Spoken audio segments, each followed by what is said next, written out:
ছোট্ট ঘরে সুখের মেলা, সংসার জুড়ে স্বপ্ন খেলা। আমি ঘরের রানী, ভালোবাসার টানে ছোট্ট ছোট্ট সুখ খুঁজি আপন ঠিকানায়। রান্নাঘরের গল্প, সংসারের রং, হাসি মুখে কাটে আমার প্রতিটা ক্ষণ। ভোরের আলো জানা।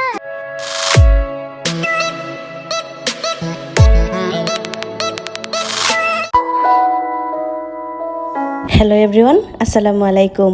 Welcome back to my channel. আমি ফাহমিদা পারভিন উর্মি। আশা করছি যে যেখানে আছেন সবাই অনেক অনেক ভালো আছেন, সুস্থ আছেন। আলহামদুলিল্লাহ, আল্লাহর অশেষ রহমতে আমরাও অনেক ভালো আছি। বরাবরের মতো নতুন আরও একটি ব্লগ নিয়ে হাজির হয়ে গেলাম, আর আশা রাখছি আমার আজকের এই ব্লগটিও আপনাদের কাছে খুব ভালো লাগবে। সকালবেলা ঘুম থেকে উঠে রান্নাবান্নার প্রস্তুতি নিয়ে নিচ্ছিলাম। আজকে কি রান্না করব সেগুলো আগে থেকে বের করে রেখেছি, আর এখন সবগুলো সবজি কাটাকুটি করে তারপরে ধুয়ে রান্নাটা বসিয়ে দিব। সংসারের রান্নার কাজটা শেষ করে ফেলা মানে বড় একটা কাজ শেষ করে ফেলা। তারপরে সংসারের টুকটাক যে কাজগুলো থাকে সেগুলো কোনো না কোনো টাইমে করে নেওয়া যায়। বিশেষ করে ছোট বাচ্চার মায়েদের কিন্তু কাজের কোনো রুটিন হয় না। এই জন্য ভাবলাম রান্নাটাকেই আগে শেষ করে ফেলি, তারপরে সংসারের কাজকর্মগুলো বাচ্চাকে সাথে নিয়েও করা যাবে। ইদানিং এত গরম পড়েছে যে রান্নাঘরে রান্না করতে গেলে একদম ঘেমে গোসল করে ফেলি। প্রতিদিন 2-3 বার করে গোসল করতেই হয়, রাতের বেলাও গোসল করে তারপরে ঘুমাই। এছাড়া উপায় নেই, এত গরম আর আমি ঘেমে যাই একটু বেশি। তো এই জন্য কিন্তু আমার সব কাজে একটু সমস্যাও হয়। এতটা কষ্ট হয়, এতটা সমস্যার মধ্যেও কিন্তু নিজের কাজগুলো নিজেই করি। হেল্পিং হ্যান্ড ছিল আমার কয়েকটা ভিডিওতে আপনারা দেখেছিলেন, প্রায় 7-8 মাস আগের ভিডিওতে। তো ওনাকে কিন্তু অনেক আগেই বাদ দিয়ে দিয়েছি। এখন আমার কাজগুলো আমি নিজেই করি। বর্তমানে আমাদের যে সিচুয়েশান, এই সিচুয়েশানে 5,000 টাকা দিয়ে কাজের লোক রাখা মানে বিলাসিতা ছাড়া কিছুই না। আপনারা অনেকেই হয়তো ভাবেন টাকাগুলো এমনি জমিয়ে ফেলেছি, এমনি জমে কিনে ফেলেছি, কিন্তু না, বিষয়টা কিন্তু এরকম না। অনেক কিছুতেই ছাড় দিতে হয়েছে। তো সব কিছু তো আর অন ক্যামেরায় শেয়ার করা যায় না। কোনো কিছু পেতে হলে আপনাকে কোনো না কোনো কিছু দিকে কিন্তু ছাড় দিতেই হবে, কষ্ট করতেই হবে। এমনি কিন্তু কিছু হবে না। যাই হোক, এইচডি ফ্যামিলি নামের আইডি থেকে একজন আপু কমেন্ট করেছিলেন আমার এই টেবিলটাতে একটা ফুলদানিতে ফুল রাখার জন্য। তো আপুর কথা অনুযায়ী আমি কিন্তু কিছু গোলাপ ফুল একটা ফুলদানিতে রেখে দিয়েছি। এখন কিন্তু বেশ ভালো লাগছিল ঘরটাকে দেখতে। আর আমার এই ঘরটা যেহেতু লালের মধ্যে ডেকোরেশন করেছি, তো গোলাপ ফুলগুলোও লাল ছিল, তো মিলে গিয়েছে কিন্তু সুন্দর। আপু নিশ্চয়ই কমেন্ট করে জানাবেন আপনার কথা অনুযায়ী ফুলদানিটা রাখাতে ঘরটাকে কেমন লাগছিল। তারপরে আসি আমার এই অন্ধকার রুমটাতে। এই ঘরের ভিডিও যে আপনারা এত পছন্দ করবেন সেটা কিন্তু আমি ভিডিও করছিলাম সময়ে ভাবিনি। তো আপনাদের খুব ভালো লেগেছে, অনেক কমেন্ট আমি পেয়েছি, আমি অনেক উৎসাহিত হয়েছি। এই ঘরের বিছানাটাকেও গুছিয়ে নিচ্ছিলাম। আর একজন আপু কমেন্ট করেছিলেন যে এই ঘরে অনেকগুলো লাইট লাগিয়ে নিতে। ভিডিও করার জন্য 2টা লাইট লাগাতে চেয়েছিলাম, একটা লাইটের জায়গা ঠিক আছে আর একটা লাইটের জায়গা নষ্ট, তো যে কারণে আর লাগানো হয়নি। একটা লাইটই আছে, আর আমার দরকারও পড়ে না এতগুলো লাইট জ্বালিয়ে শুধু বিদ্যুৎ বিল উঠানোর, যেহেতু এই ঘরটাতে আমাদের আশাই হয় না। তো সেজন্য যেভাবে আছে সেভাবেই রেখে দিয়েছি। তো এই আলোতেই আপনাদের সাথে গত ভিডিওটা শেয়ার করেছি। এত কমেন্ট করেছেন আমাকে, আমি খুবই খুশি হয়েছি। আরও একটা কথা হচ্ছে, আমার বাসাটা যেহেতু একদমই রোডের উপরে, তো আমি কিন্তু ওই পাশের ঘরগুলোতে বসে একদমই ভয়েস দিতে পারি না, বারবার গাড়ি চলাচল করে। আমার কিন্তু ভয়েস দেওয়া হয় এই অন্ধকার রুমটাতেই বসে। এখানে দরজা জানলা সবগুলো লাগিয়ে তারপরে বসে কিন্তু ভয়েস দেই। আর ফ্যানটাকে অবশ্যই অফ রাখি, না হলে তো ফ্যানের শব্দ ভয়েসে চলে আসবে। তো যখন ভয়েস দেই তখন কিন্তু ঘেমে একেবারে ক্যাতক্যাতা হয়ে যাই। কিচ্ছু করার নেই, সব কাজেই কষ্ট আছে। কোনো কিছু অর্জন করতে হলে সেগুলোর পিছনে কিন্তু কষ্ট করতেই হবে, কিন্তু কষ্টটা কেউই দেখে না, দেখে শুধু সফলতাটুকুই। আমাদের জমি কেনার বিষয়ে অনেক আপুরাই ভালো কমেন্ট করেছেন, আবার কিছু আপুরা নিজেদের মতামতটুকু আমার সাথে শেয়ার করেছেন।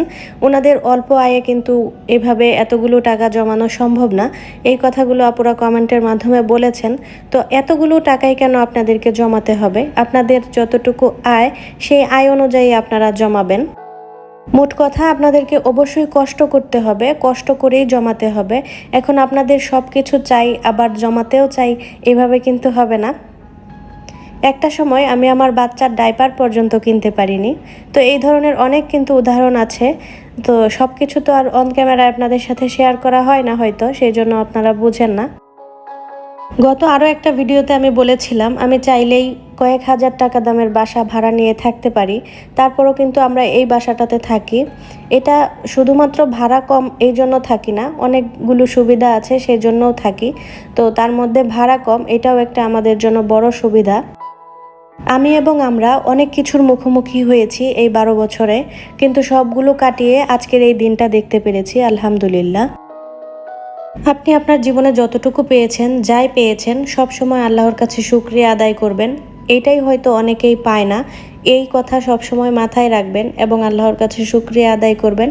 দেখবেন এমনিতেই আপনার অনেক কিছু হয়ে যাবে। আরেকজনের আছে আমার তো নাই, এই নাই নাই করবেন না। যারা দেখেছি আমি নাই নাই করে, তাদের কিন্তু জীবনেও কোনোদিন কোনো কিছু হয়ে আসে না, তাদের সেই নাই নাই থাকে। আমাদের যতটুকু আছে ততটুকু থেকেই আমরা চেষ্টা করব কিছু না কিছু সঞ্চয় করে রাখার, আমি সেটাই বলেছিলাম। এখন একজনে এত বেশি করে ফেলেছে, আমাকেও এত বেশি করতে হবে, এটার তো কোনো মানে নেই। আমার যতটুকু আছে ততটুকু থেকে যদি আমি 2 টাকাও বাঁচিয়ে রাখি, একটা সময় দেখা যাবে এই টাকাটাই আমার অনেকটা সাহায্য হবে। আজকে বিপদে পড়ে দেখেন, এই 2 টাকার জন্যই কিন্তু মানুষের কাছে হাত পাততে হবে, কত কথাই শুনতে হবে। আর আপনার কাছে যদি তখন টাকাটা থাকে, তাহলে কিন্তু আপনার বিপদ থেকে আপনি নিজেই উদ্ধার হতে পারবেন, কারো কাছে হাত পাতা লাগবে না। যাই হোক, এখন সংসারের কাজকর্মে ফিরে আসি। আমার এই ছোট্ট সোফাটাতে মনে হয় আধিয়া পানি ফেলেছে, নাকি ভিজা গামছা হয়তো রেখেছিল, তার জন্য একটু একটু ভিজা ভিজা লাগছিল, আর এটাকেই রোদে দিয়ে দিচ্ছিলাম। বেশ অনেক দিন পরে আজকে রোদ উঠেছে, এতদিন তো কাপড় চোপড়ও ঘরে মেলতে হয়েছে। এই যে ঘরের মধ্যে দড়ি টানিয়ে নিয়েছিলাম, তো এখানেই কাপড় চোপড়গুলো মেলে দিয়েছিলাম, আর ফ্যানের বাতাসে শুকিয়েও গিয়েছে। এতদিন পরে রোদ পেয়ে মনে হচ্ছিল ঘরের সব কিছু নিয়ে যেন রোদে দেই। আর সকাল থেকে শুরু হয় কাজকর্মর তো কোনো ঠিক ঠিকানা নেই। এই রান্না করছি, এই আবার কাপড় মেলছি, এই আবার কাপড় ভাঁজ করছি, আবার আধিয়াকে গোসল করাচ্ছি। যখন যেটা সুযোগ পাচ্ছি সেটাই করে নিচ্ছি। একটা কাজ নিয়ে থাকলে তো আর হয় না, যেহেতু বাচ্চা আছে, বারবার ডাকে, তো তাকেও দেখতে হয়, আবার টুকটাক করে সংসারের কাজকর্মগুলোও করতে হয়। বাচ্চা নিয়ে একা একা যে এতগুলো কাজ করি, এই কথাগুলো আসলে কাউকে বোঝানো যায় না। তো নিজের চোখে যারা দেখে বা যারা এটার ভুক্তভোগী, বাচ্চা নিয়ে এভাবে কাজ করে, তারাই কেবল এটা বুঝবে। আমার মেয়েদেরকে যে মোবাইল দিয়ে তারপরে কাজ করব, সেটাও কিন্তু হয় না, তাদের কিন্তু মোবাইলের একেবারেই নেশা নেই। মাঝে মাঝে আমি নিজে থেকে মোবাইল দেই, যে মোবাইল একটু দেখো, আমি এই কাজটা ঝটপট করে ফেলি, কিন্তু তারা মোবাইলও দেখবে না। যদিও মোবাইল দেখে, মোবাইল নিয়ে নিয়ে আমার পেছনে পেছনে ঘুরঘুর করবে। তো ওই মোবাইলের নেশাটা নেই, এটা একদিক দিয়ে ভালো। রান্নাবান্নাগুলোও শেষ করে নিলাম, কিছু অন ক্যামেরায়, কিছু অফ ক্যামেরায়। এখন যে ন্যাকড়াগুলো দিয়ে প্রতিদিন আমি রান্নাঘর মোছামুছি করি, সিঙ্কের আশেপাশে বা চুলার আশেপাশে, সেগুলো একটু ধুয়ে নিচ্ছি। সিঙ্কের পাশেই তো ভিম লিকুইডটা রাখি, তার পাশে আমি ডিটারজেন্টও একটা ছোট বয়ামে রেখে দিয়েছি, আর একটা ছোট বয়ামে কিছু ছাই রেখে দিয়েছি। এগুলো সব সময় বাসন ধোয়ার ক্ষেত্রে বা এই যে এই ন্যাকড়াগুলো ধোয়ার ক্ষেত্রে ব্যবহার করা হয়, সেজন্য হাতের কাছেই রেখেছি। প্রতিদিন রান্না শেষ করে এই ন্যাকড়াগুলোকেও আমি এভাবে কেচে ধুয়ে তারপরে মেলে দিই। তো কয়েকদিন পরে পরে গরম পানিতে ধুয়ে নেই, আর মাঝে মাঝে এভাবেই ধুই। আর এখন যে রোদ উঠেছে আর গরম পড়েছে, কল থেকেই অটোমেটিক গরম পানি বের হয়, আলাদা করে আর গরম পানি করে নিতে হয় না।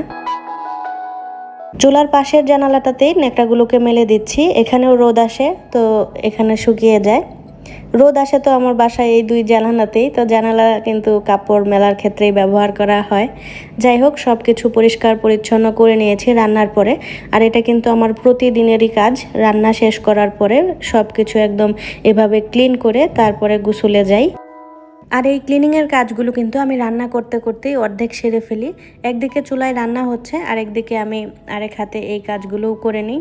এখন মেয়ের জন্য ভাত বেড়ে নিলাম, আর আমার আদিহার খুব পছন্দের একটা প্লেট হচ্ছে এটা কিন্তু আনহার একটা প্লেট ছিল ছোটোবেলার, তো এখন আদিহা এটাতে ভাত খায়। প্লেটটাতে কার্টুন থাকার কারণে আদিয়ার খুবই পছন্দের, আর সে এই প্লেটটা দেখেই নিজের হাতে ভাত খেতে চায়। আজকের মতো তাহলে এখান থেকেই বিদায় নিয়ে নিচ্ছি। সবাই অনেক অনেক ভালো থাকবেন, সুস্থ থাকবেন। আল্লাহ হাফেজ, আসসালামু আলাইকুম।